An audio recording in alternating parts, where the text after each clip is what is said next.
Le corbeau et le renard. Maître Corbeau, sur un arbre perché, tenait en son bec un fromage.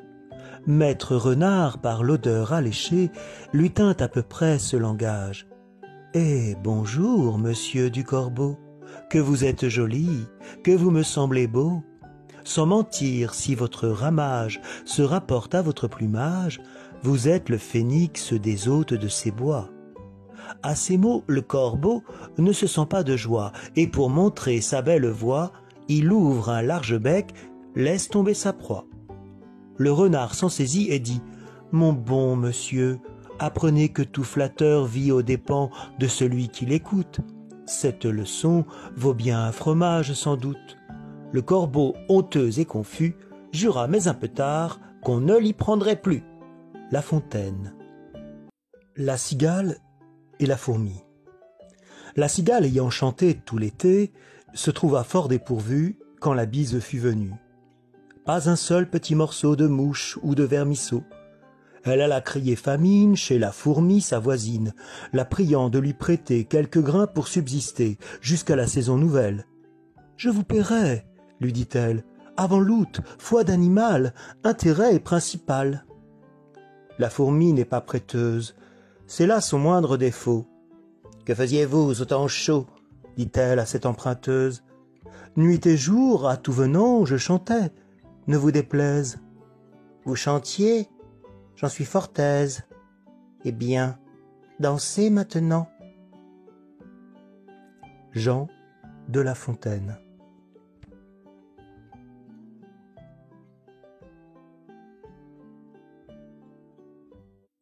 Le rat de ville et le rat des champs. Autrefois, le rat de ville invita le rat des champs, d'une façon fort civile, à des reliefs d'ortolan. Sur un tapis de Turquie, le couvert se trouva mis. Je laisse à penser la vie que firent ces deux amis. Le régal fut fort honnête. Rien ne manquait au festin, mais quelqu'un troubla la fête pendant qu'ils étaient en train. À la porte de la salle, ils entendirent du bruit. Le rat de ville détale, son camarade le suit. Le bruit cesse, on se retire, rase en campagne aussitôt. Et le citadin de dire « Achevons tout notre euro. »« C'est assez, dit le rustique, demain vous viendrez chez moi. Ce n'est pas que je me pique de tous vos festins de roi, mais rien ne vient m'interrompre, je mange tout à loisir. Adieu donc, fille du plaisir que la crainte peut corrompre. » Jean de La Fontaine.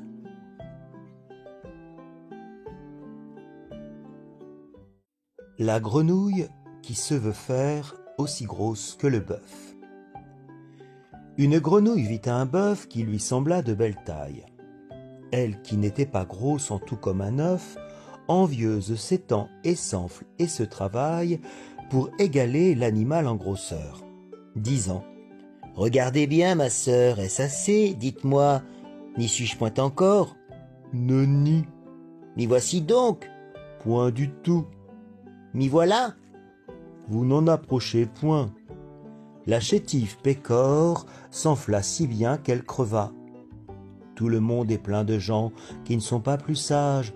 Tout bourgeois veut bâtir comme les grands seigneurs, tout prince a des ambassadeurs, tout marquis veut avoir des pages. La Fontaine. Le lion devenu vieux. Le lion, terreur des forêts, chargé dents et pleurant son antique prouesse, fut enfin attaqué par ses propres sujets, devenu fort par sa faiblesse. Le cheval s'approchant lui donne un coup de pied, le loup un coup de dent, le bœuf un coup de corne. Le malheureux lion, languissant, triste et morne, peut à peine rugir par l'âge estropié. Il attend son destin sans faire aucune plainte, quand, voyant l'âne même à son antre accourir, « Ah, c'est trop, lui dit-il, je voulais bien mourir, mais c'est mourir 2 fois que souffrir tes atteintes. » Jean de La Fontaine. Le loup et la cigogne.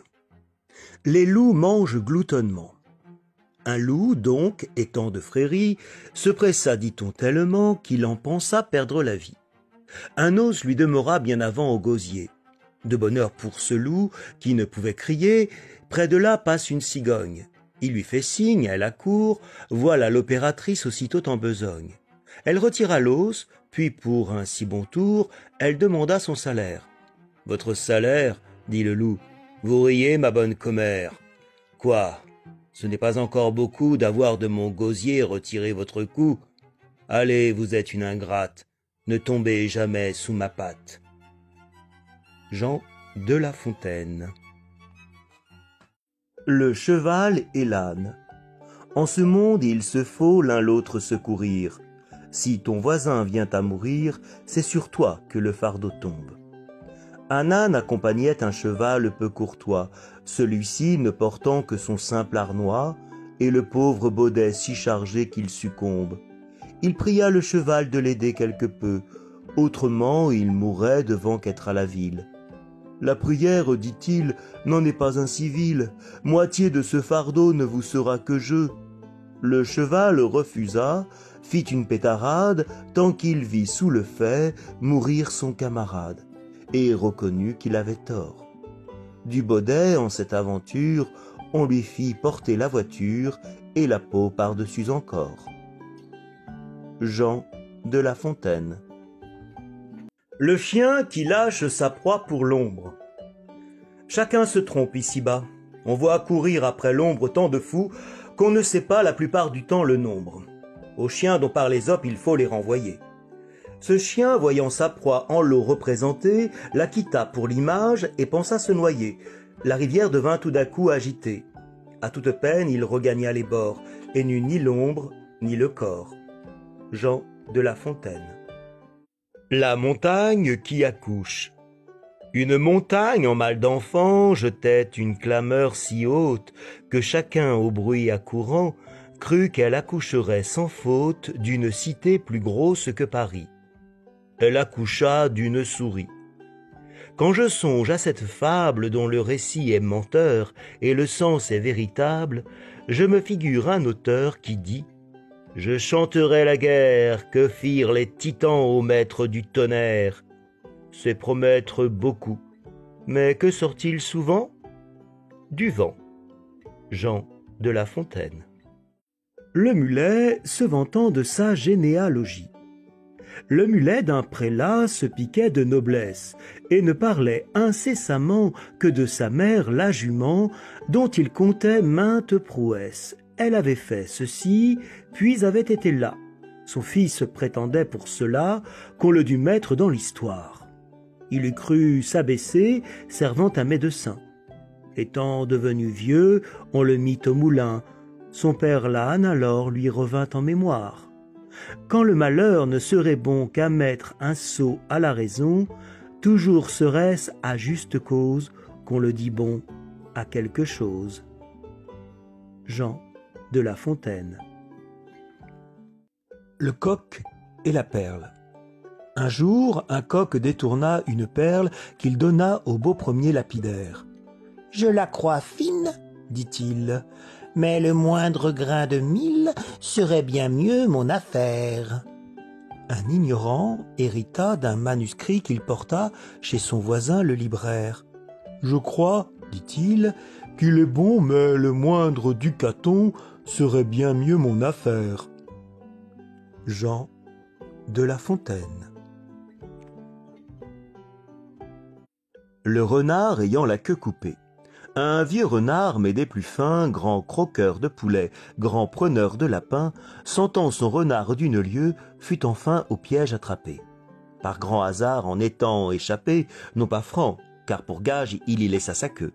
S'étant, dis-je, sauvé sans queue, et tout honteux, pour avoir des pareils, comme il était habile, un jour que les renards tenaient conseil entre eux, « Que faisons-nous, dit-il, de ce poids inutile, et qui va balayant tous les sentiers fangeux, que nous sert cette queue, il faut qu'on se la coupe.